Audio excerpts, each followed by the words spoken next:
আমরা খুব পরিষ্কার করে আমাদের স্ট্যান্ড খুব ক্লিয়ার করেছি যে আমরা সবসময় যুদ্ধ অপরাধীদের বিচারের পক্ষে, যুদ্ধ অপরাধীদের বিচারের পক্ষে, যুদ্ধ অপরাধীদের বিচারের পক্ষে।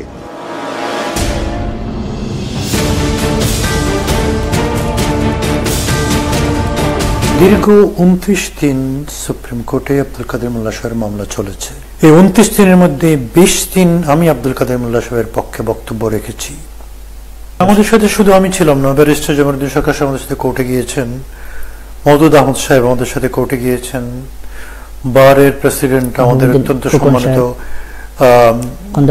খন্দকার মাহবুব হোসেন সাহেব গিয়েছেন, তাহেরাই চৌধুরী গিয়েছেন, বর্তমানে বারের যে প্রেসিডেন্ট আছেন জয়নাল আবেদিন সাহেব উনি আমাদের সাথে গিয়েছেন, মিড র্যাঙ্কিং অনেক লয়ার আমরা গিয়েছেন। আমরা নিজেরা ইচ্ছে করে এই বিচার কার্যটাকে বিলম্বিত করেছি।